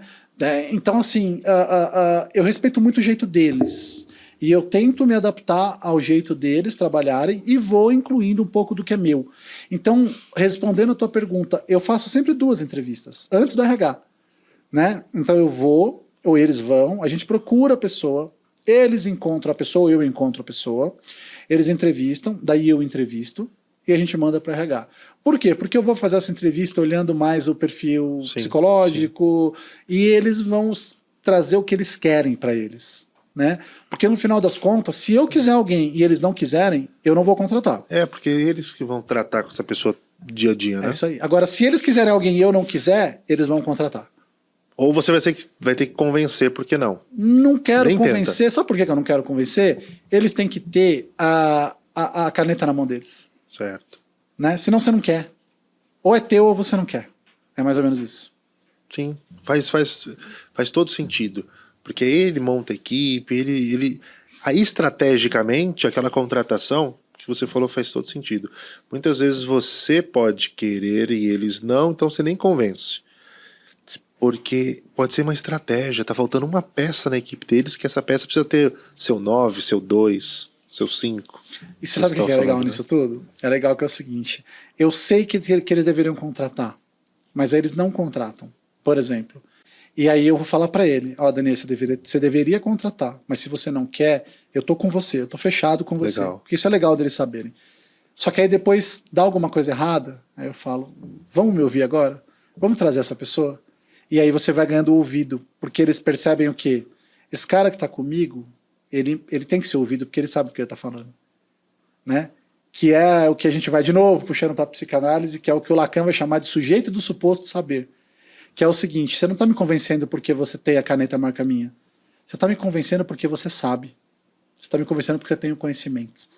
E aí não tem argumento, né? Exato. Aí fica difícil. Aí fica. Mas os caras são excelentes, assim. Eu tenho um orgulho muito grande dos gestores que trabalham comigo. E eles são bons e tem uma sinergia enorme, a gente já percebeu. Total. Eles são feras. E essa sinergia, ela transborda para a equipe comercial de vendas de veículo. Eu falo que tem comercial vendas de FNA e vendas de veículo. Que existe uma parceria grande. Você vai hoje no grupo, você identifica isso. Sim. Né? E é uma construção mesmo. A Sheila é que tem mais tempo de casa? É patrimônio já do grupo ali? A Sheila vai para 18 anos de casa. Ela é que tem mais tempo entre eles, né? Sim, a Sheila é que tem mais tempo de casa e a que tem menos tempo é a Ingrid, né? Seguida da Priscila, que ela não é do time comercial, mas ela é a pessoa que pensa a operação junto comigo. Sim. Né? Ela é a minha pessoa de inteligência de negócios. Priscila Stephanie. Priscila Stefani. Eu converso com ela algumas vezes. Ela é o guardião. Rápida. Ela é o guardião da informação. E ela tem que ter liberdade para falar, para dizer o que ela não tá gostando, o que ela não tá achando que tá legal, porque ela tá olhando no número. Que muitas vezes eu não tô conseguindo enxergar tanto quanto ela, porque ela tá lá olhando o número o dia inteiro. Sim, né? sim. E além dela, para não deixar de falar de ninguém, temos a Adriene, né? Que é a nossa pessoa extremamente conhecedora da linha de despachante e blindagem. Então a Adriene, ela é o nosso oráculo do documento, ela é uma pessoa que você tem dúvida, você vai falar com ela, e hoje ela é a pessoa de qualidade em despachante nossa da Automóvel. Que é uma outra frente que você cuida também, então. Sim, despachante e os serviços de blindagem. Despachante, blindagem e o FNA de modo geral. Sim. Nós temos uma gestão também que cuida da mesa de FNA. Certo. Né? Então eu costumo brincar que eu cuido da célula comercial, né? Dos serviços comerciais. Tudo que vende. Tudo que vende. Tem que vender. Exato. Tem que vender. Nós temos aqui agora algumas perguntas que eu vou passar aqui para você, que fizeram pro Guilherme aí no decorrer dessa semana. Separamos algumas. Tá bom. Então tá preparado? Tô preparado e vou até comer um chocolate da Rafa. Isso, come o chocolate da Rafa. Felipe, então, ó, separei aqui, nós separamos, na verdade, algumas perguntas. De algumas que nós já separamos, você já respondeu. Certo. Então, a pergunta vem, mas você pode detalhar de uma forma menor a resposta, se você quiser, tá? Tá, eu vou colocar a primeira aqui, que a gente não colocou o nome das pessoas, mas essa aqui a gente sabe quem é, que é a Eli. Que a gente mandou aqui, ó. Ele me ama? Amo. Já falou que ama no meio do Amo, podcast ali. Amo, mas eu quero detalhar. Não, essa você pode. Pode. Então, eu cuidava de consórcio e a Eli cuidava do financiamento, né? Interagia com o despachante, quem cuidava era o Genival. E ali foi uma escola muito grande para mim, né? A Eli foi uma escola muito grande e a Ali foi uma escola muito grande também, mas a Eli era muito ética, né? Eu acho que talvez o maior das qualidades que eu posso falar dela é que ela é muito ética. Além dela ser excelente profissional, rápida, acelerada, além dela ter um processo de cuidado com o outro, né? E de ser dona do que ela está falando, né? Ela é muito ética. Então, ela sempre me ajudou bastante, né? Na linha do consórcio, no sentido de me ajudar com ideias, com dicas e tudo mais. Então, foi para mim, assim, além de uma grande amiga, uma grande escola e um ser humano incrível. Sim, né? Então, sim. amo muito. A gente não tem o que falar dele, não. Ela tá fazendo história agora no mundo solar. Não né? Tá fazendo história. Tá brilhando. Tá fazendo história e fazendo escola. Porque com certeza esse universo que a gente já sabe que ia buscar, né, profissionais do FNI, porque eles não vão precisar passar por tudo que a gente passou no passado. Eles vão trazer pessoas que já participaram daquele processo, já conheceram, e aí ele é uma pessoa que está fazendo essa história lá, e as empresas vão começar a olhar e falar, poxa, é verdade, ó, o piloto já foi feito, e deu super certo. Uma outra pergunta aqui, como sua trajetória te levou ao mundo do FNI, né? Eu vou dizer para você que assim eu tenho que ser muito grato. Bom, ao FNI eu acho que eu comecei no FNI, porque o consórcio faz parte da FNI. Né? Eu sempre digo isso. As pessoas falam assim: esse aqui é o time de FNI e consórcio. Eu sempre gosto de corrigir a pessoa. Eu falo, não, FNI é uma coisa só. Né? Ela é do FNI, outra é do seguro. Não, essa aqui é o FNI. Ou é FNI ou você não é FNI nenhum. Não, mas eu sou do financiamento. Então você é do financiamento. Para você ser do FNI, você tem que ser tudo. Exato. Né? Então eu acho que eu comecei no FNI. Agora, eu acho que o grande advento que me faz vir para tocar um time híbrido de FNI, né, foi justamente essa coisa de ser fora da caixa, de pensar de uma maneira inovadora, de trazer a psicanálise e os processos hipnóticos para dentro do negócio, né? E aí tem um cara que é um grande visionário, né, que eu tive o prazer e a honra de trabalhar com ele por algum tempo, né, que foi o Lincoln Pereira, né?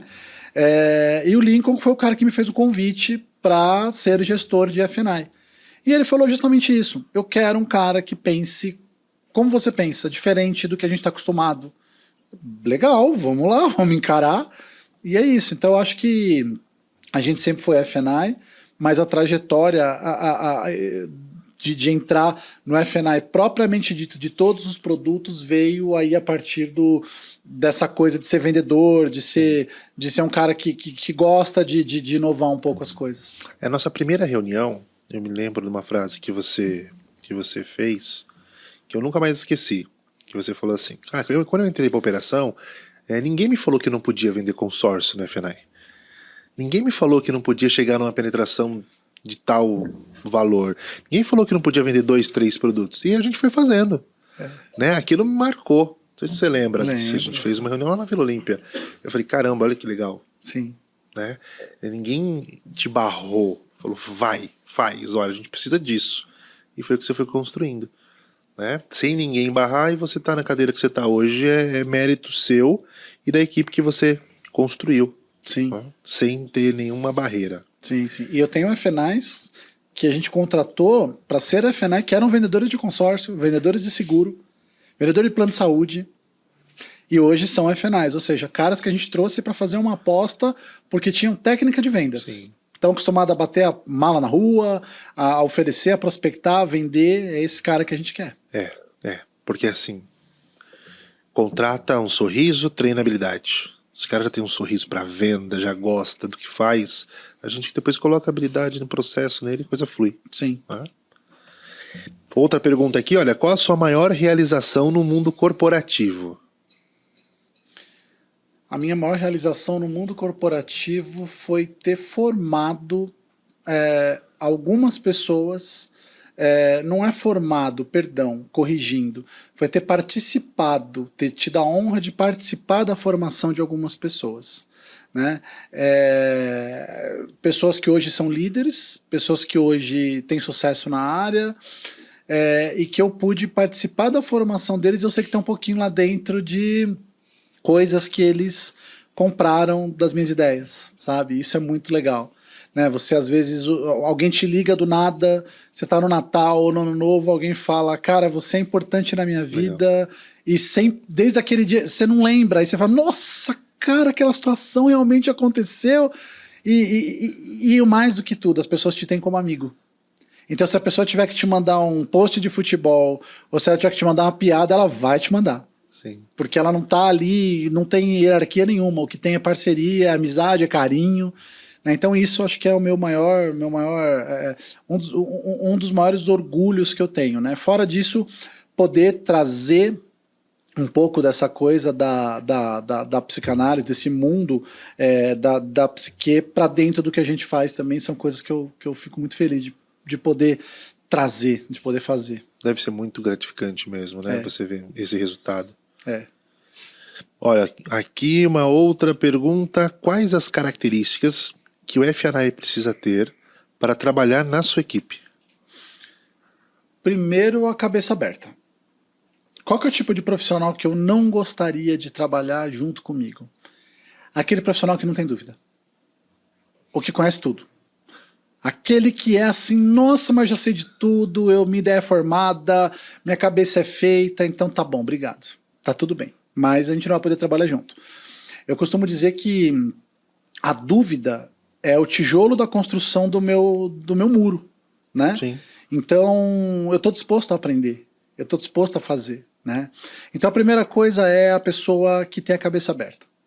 A segunda coisa, que aí já é uma skill, a gente pode dizer, né? Que são pessoas perseverantes. Né? Eu acho que isso é super importante.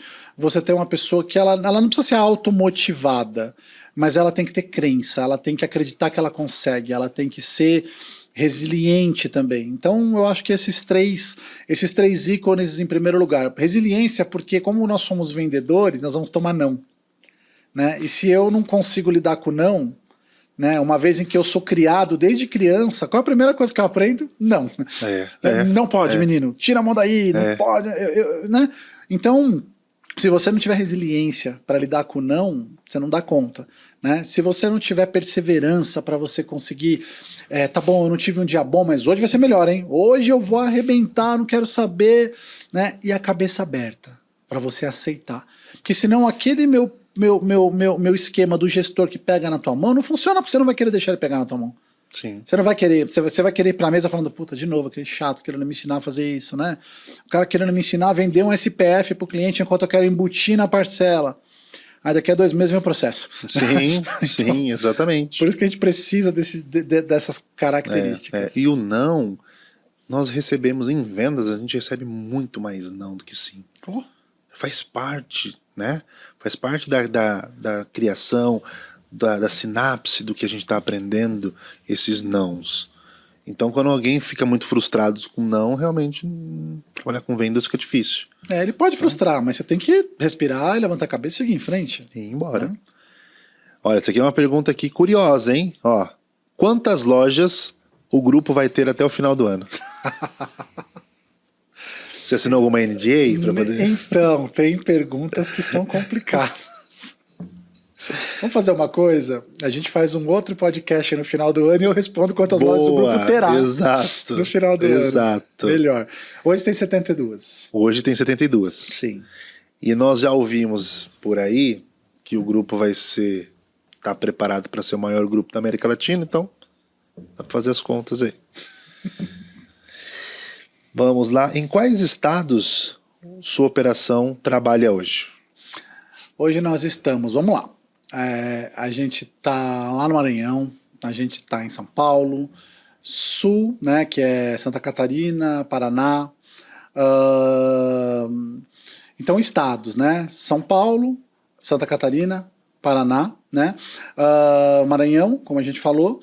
E dentro desse detalhando um pouco mais, né, em São Paulo nós temos São José dos Campos, Taubaté, estamos já indo ali já temos Caraguá, né?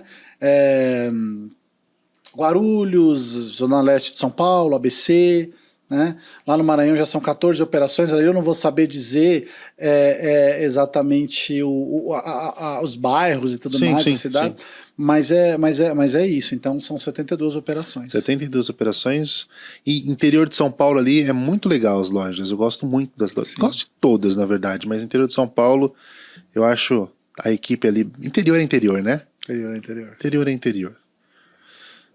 Estamos vendo que o grupo está crescendo muito. Pode nos dar um spoiler de quem mais vocês vão comprar? Olha essa daqui. Não. Sem spoilers. Não, porque nem eu sei. Não dá pra ter. Eu não poderia dar se eu soubesse, mas eu não sei. Eu juro que eu não sei. Eu acho que vai no grupo. Tô brincando, não tenho a mínima ideia.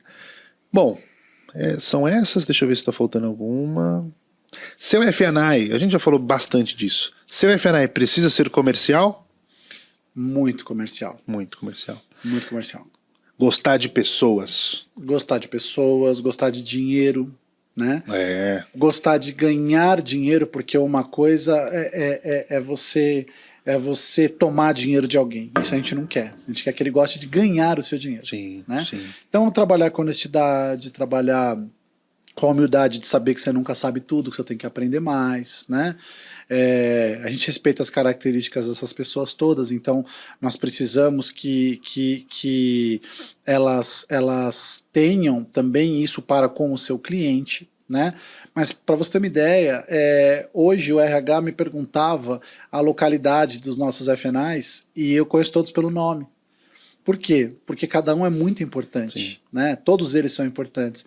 É um orgulho ter pessoas como eles no nosso time, pessoas que vieram até de outras áreas, pessoas que eram F&Is puros financiamento e hoje são F&Is híbridos. Então para nós é um orgulho muito grande ter esse time com a gente, né? Aliás, um beijo para todos, eles sabem disso. Na semana passada a gente fez uma reunião e eu fiz questão de falar como o meu coração fica feliz de ter essas pessoas com a gente, né? E isso é verdade, não é média, não. A gente não faz isso, não precisa, porque eles sabem disso, né? A gente sabe que não é média, porque você está em concessionária praticamente todo dia. Sim. Você gosta disso. Sim. Você só sabe o nome desse time, só sabe aonde você vai conseguir evoluir essas pessoas por conta disso. Todo dia rodando, todo dia postando uma foto no LinkedIn lá, mostrando que você estava com a turma, treinando, falando de cada assunto. Então não é média. Acho que ninguém deve imaginar que é por conta do trabalho, né? Sim. Você está mostrando o trabalho. Não, e assim, agora não tem dado muito para fazer, né? Mas assim, a gente fez muito isso no final do ano passado. No final de cada mês a gente juntava o time todo, fazia um churrasco, batia papo, sabe? Era um que tirava sarro do outro e tal. Quando dá, a gente faz isso ainda, né? Acho que é importante essa interação, né? Porque, de novo, né? Não tem quem é chefe, quem não é chefe. É tudo parceiro ali. É assim que tem que ser. E é assim que eu gosto de ver, sabe? Você pega... Se você pegar, por exemplo, hoje e isso é uma coisa muito legal, né? No final do ano eu tive a satisfação, né, de estar no encontro de final de ano da Simpar e ver a humildade do Fernando Simões, por exemplo, conversando com as pessoas, né? E, poxa vida, se um cara daquele, né, com tantas conquistas e tal, ele trata as pessoas como se elas fossem o que elas são realmente, que são pessoas, né? Então é só tratar como gente. E é isso que a gente quer, né? E é isso que a gente tem que entregar para o outro. É isso que eu falo para as pessoas que trabalham comigo, assim, né? Nós somos pessoas, então aqui não tem hierarquia entre pessoas, né? Eu vi um podcast dele, do Fernando. Ele aparenta ser isso mesmo que você falou. Muito tranquilo, humilde. E aí mostra todo o sucesso que tem a operação dele por trabalhar assim. Sim, né? Sim. Ele é mesmo. Bacana. Tem muito acesso a ele? Assim, ele é uma pessoa com uma agenda muito corrida, mas se você precisar de uma agenda com ele vai te dar uma agenda. Bacana. Talvez não seja quando você quer. Provavelmente, aliás, não será. Mas ele vai te dar uma agenda dentro da possibilidade dele, né? E ele vai te ouvir. Isso é muito importante. E ele vai te ouvir, ele vai te levar a sério. E assim, eu gosto muito de ver essas posturas das lideranças, assim como eu te falei do Lincoln ali, assim como tivemos uma escola, que foi André Ribeiro, né? Escolas diferentes, né? Lincoln, André Ribeiro, né? Fernando Simões. Então são escolas, assim como tantos outros que estão conosco na operação hoje em dia, e são escolas, né? Eu te falei agora de um gestor do meu time, do Edno, te falei da Lu, te falei da Sheila, te falei do Gustavo, que para mim são escolas, a própria Ingrid. Você imagina só, cara, a minha felicidade de poder todos os dias levantar e aprender com as pessoas que estão trabalhando comigo. Sim. Você imagina a honra que eu tenho. Então, para mim, é demais, cara, é demais. Assim, eu fico extasiado porque eu fico honrado de trabalhar com essas pessoas que eu trabalho e tantos outros FNAs que estão ali com a gente, ensinando no dia a dia com a gente, sabe? Dia das Mães, assim, eu tive a oportunidade de mandar algumas mensagens falando para algumas mulheres do nosso time como eu tinha orgulho, porque eu muitas vezes consegui identificar o movimento da minha mãe nelas, que é essa luta, essa correria, esse quero o melhor para o meu filho, esse vamos acelerar, porque eu tenho uma coisa para fazer lá em casa e eu quero dar o melhor para aquele carinha que está lá ou para aquela carinha que está lá. Então, assim, é muito legal, cara. Pessoas, né? Eu sou apaixonado nisso. Não é à toa o sucesso da sua operação, né? A gente vê como você é apaixonado pelo que você faz. Sim, muito. Não é? Vamos entrar no último assunto? Vamos. Tentei segurar aqui, que algumas perguntas que estavam até relacionadas a isso, mas eu falei, vamos deixar para o final. Então aqui a gente tem uma foto sua, Sim. com um violão. É um banjo. Um banjo. Um banjo, Guilherme. Você falou que era um violão, você me fez passar vergonha aqui. Eu sabia, eu já imaginava que era um banjo, mas o Guilherme falou, não, um violão. Até parece. Não sabia, não. Eu não sabia, não. Sabia, não. Isso é capa de CD? Isso foi a capa de um EP. De um EP. De um EP. E você é cantor, não posso falar que foi, você é um cantor. Sim, sim. Conta pra gente um pouquinho disso. Bom, eu te falei que eu sempre gostei muito, né, de estar em turma, de resenha, de bater papo, aquela coisa toda. E aí eu morava no Ipiranga e eu mudei para Santo André. E eu era um menininho com bronquite, cara, assim, sabe? Eu tava sempre doente, sempre no hospital e tal, e aquela correria. E minha mãe, que trabalhava em concessionária, já tinha que sair nas pressas, me levar para o hospital. Mudei para Santo André, acabou a minha bronquite porque tinha muito verde. Certo. Muito ar. E eu também era um menino que eu não tinha muitos amigos naquela primeira infância, porque eu não tinha, né? Eu cuidava ali das minhas irmãs que eram pequenininhas também, e eu e minha mãe trabalhava o dia inteiro, morava ali numa avenida, então não tinha, era muito difícil uma interação. Quando eu fui para Santo André, eu fui abraçado por uma turma. Dentre essa turma, eu conheci um cara que, assim, até hoje eu diria que é um dos meus melhores amigos, que é o Ednilson Oliveira, que é o Di. Aliás, um beijo para você, cara. E ele tocava pandeiro. E aí eu conheci ele e ele falou, tem uma turma aqui que toca. Ah, deixa eu conhecer essa galera aí, né? Eu já gostava de samba e tal, não sei o quê. Aí eu falei, bom, beleza, vamos lá. Aí começamos a interagir, a ter amizade. Eles falaram, pô, mas é o seguinte, cara, pra você estar com a gente aqui no dia a dia, tudo, você precisa tocar alguma coisa. E eu era bom de batuque, sabe? Certo. Só que eu ficava batucando qualquer madeira. Aí me deram uma timba. Aí eu aprendi a batucar a tal da timba. E eu tive a sorte, cara, de conhecer dois caras que eram pais de um desses amigos, que era o Beto Madrugada e o Diamante. O Diamante era cavaquinista da Vai Vai. Então ali começou um amor pelo negócio todo do samba e tal, só que não tinha cantor no grupo, era um grupo de moleque que era só batuqueiro. E também não tinha ninguém que tocava corda. Aí arrumamos lá um cavaquinista e tal, e aí eu falei, quer saber, eu vou aprender também. Aí aprendi a tocar cavaquinho. E, cara, até me emociona às vezes, porque assim, o meu primeiro cavaquinho minha mãe contava moeda.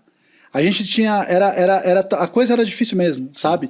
Que a minha mãe, ela chegou assim com as moedinhas na mão, na loja de instrumento musical, e eu saí com um cavaquinho branco de lá. E isso foi moleque, assim, quase adolescente, eu não era nem adolescente ainda. E eu comecei a tocar cavaquinho. E depois comecei a aprender a cantar. E aí, quando eu comecei a poder pagar pelo meu hobby, né, eu comecei a fazer aula de canto. Aí eu fui estudar. Aí eu fui entender de onde saía, o que que era, o que que não era. De novo, sempre gostei da coisa da técnica. Acho que a gente tem que ter... Você vai cobrar de alguém alguma coisa, tem que ter técnica. Beleza. E aí o que aconteceu? Fui estudar. Aí estudei canto. Aí começou a ter oportunidades. Né? Oportunidade de tocar em alguns lugares, de tocar com algumas pessoas, de abrir show, oportunidade de gravar. Eu cheguei a gravar uma música da minha composição. A gente fez a festa de lançamento da gravação dentro de um CD, que era uma coletânea, para 5 mil pessoas na quadra do Unidos do Peruche. Caramba. Então, assim, foi bem legal, cara. Foi um momento muito legal da minha vida. Ganhei um pouquinho de dinheiro, porque a noite paga pouco para quem não é, né, reconhecido. E foi que foi. Resumindo a história, né? Gravei um DVD. Depois gravei mais um, já há 8, 9 anos, né? E um dia meu filho ia fazer aniversário. E eu sou muito apegado com meu filho. Meu filho, pra mim, assim, cara, é um negócio maluco, né? Até porque sou eu e ele, então é um ajudando o outro e tal. E aí eu gravei uma música chamada Filho, que eu compus pra ele. Que era uma música falando sobre a vida, sobre ele, sobre o que eu desejava pra ele. Aí eu gravei. E aí começou aí, porque aí o Nando Valverde, que Deus o tenha, hoje já é falecido, ele era o produtor, ele falou assim, você tem mais composição disso aí, cara? Você canta bem, você toca bem, eu toquei todos os instrumentos. Você não quer gravar um EP com mais música? Vai ficar tanto. Eu falei, porra, cara, vamos lá, grava esse negócio. Aí gravei um EP, cara. E aí uma música começou a fazer um pouquinho de sucesso nas rádios, assim, mais humildes, as menores rádios e tal. Começou a tocar e tal, não sei o quê. Aí acabei gravando 2 DVDs. Né? E assim, 2 DVDs que eu não levei muito adiante e tudo. Só que os compromissos do dia a dia não te permitem você né, a se dedicar tanto assim à música, né? Que é um amor que eu tenho, assim como foi o futebol e assim como é o FNI, assim como é o mundo corporativo e a psicanálise. Então a música não foi, ficou. Mas hoje eu canto, toda vez que eu vou em algum lugar, no meu aniversário, fomos para um barzinho, o pessoal fez eu cantar, e o pessoal gosta, fomos para Maceió em 2019 para 20, a Praia do Gunga, a gente encheu um lugar assim, eu fui cantar, fazer uma canja, quando eu fui olhar eu tava cantando a meia hora, tá até no meu Instagram, eu tava cantando a meia hora e tava lotado de gente, assim, sabe? Então é gostoso, cara, sabe quando você põe para fora? É bom, assim, mas é um hobby. É um bom hobby, porque você já tocou e cantou com gente, não vou falar nem importante, porque todos são importantes, gente mais conhecido da música, né? A gente tava batendo um papo sobre isso. Sim. Fala pra mim alguns nomes. Olha, eu fiz... Jorge Aragão veio para Santo André, eu fiz violão para ele, cheguei a fazer backing vocal com a Jane do Bock, né? Cheguei a fazer abertura de show para Arlindo Cruz, aqui em São Paulo também, né? Cheguei aí tocar no Rio de Janeiro, e na época que eu fui para o Rio de Janeiro tocar, eu fui, toquei e voltei, eu não fiquei lá, né? Eu fui, voltei, toquei, o Bom Gosto estava abrindo um show também, que se não me engano era do Zeca, e a gente tocou lá. Então foram momentos muito legais, assim, sabe?